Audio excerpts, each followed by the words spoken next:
No man can put a chain about the ankle of his fellow man without at last finding the other end fastened around his neck. Quote, Frederick Douglass.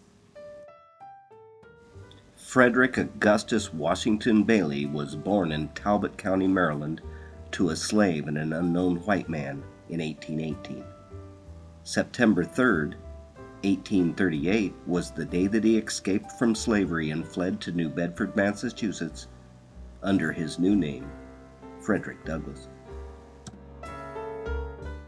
Frederick Douglass was a very driven man, whether that being further educating himself or adamantly attending abolitionist meetings. Eventually, this paid off when William Lloyd Garrison took notice and mentioned him in his newspaper, The Liberator. This ultimately launched his career in public speaking, and that would continue through most of his life. By the end of his life, Douglass had written 3 autobiographies, participated in the first women's rights movement, published his own newspaper, and became a value advisor to President Lincoln. He used his status as an internationally known abolitionist to influence other African Americans to help in the war, and was one of the people who helped recruit Northern blacks for the Union Army. Frederick Douglass was one of the first black abolitionists, internationally known for their work in justice and freedom. This in itself is a huge feat for African Americans and the Union cause in the war. Right is of no sex. Truth is of no color. God is the Father of us all, and we are all brethren. Quote, Frederick Douglass. Frederick Douglass was one of many successful abolitionists whose intentions were the immediate emancipation of blacks as well as ending racial discrimination during the movement. These abolitionists played a major role in the success of the Union. We all know President Lincoln never intended to fight for emancipation when he took on his first term of presidency. It was black abolitionists and radical Republicans that put pressure on him that made a real impact on his change of heart. By being open to reasoning, Lincoln's plans of colonizing free blacks outside the country was soon pushed out of his mind after hearing the pleas of the abolitionists. Black abolitionists ran to freedom and safety by heading to Union boundaries. When Southern slave owners came to retrieve their runaway slaves, Union soldiers made the argument that these slaves were now legally theirs to keep, considering owners viewed them as property, and in the times of battle, property may be confiscated. As the Union Army pushed southward, thousands of fugitive slaves fled behind Union lines, weakening the Confederates' labor force.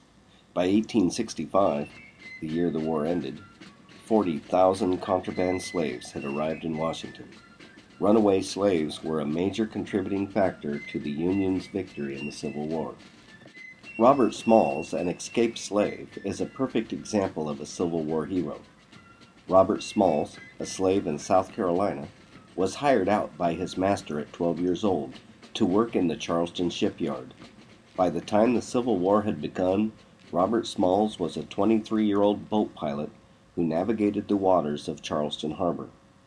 Smalls and 8 other slaves were conscripted into service aboard the Planter, an ammunition transport ship, by the Confederate Army.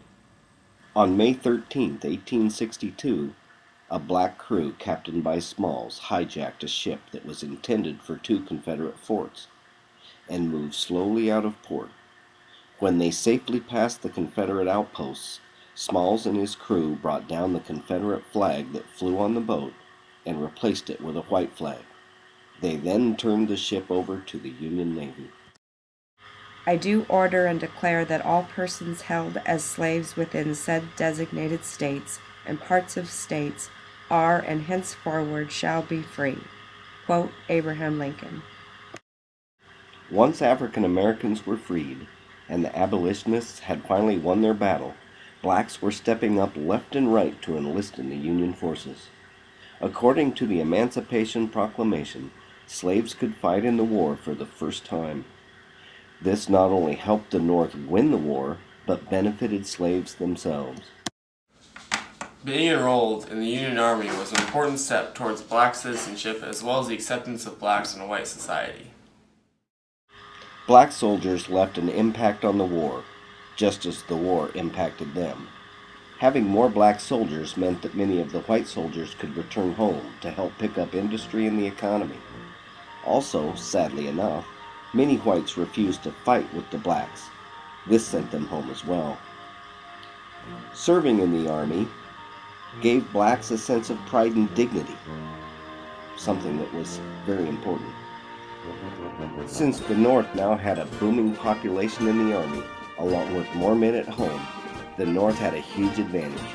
Because of the racism in the South, they could never have the advantages the North did, putting them even further away from winning the war. As we look back on historical events during the Civil War, the Union's success was completely surrounded by the contributions of African Americans. The Union would not have won without them.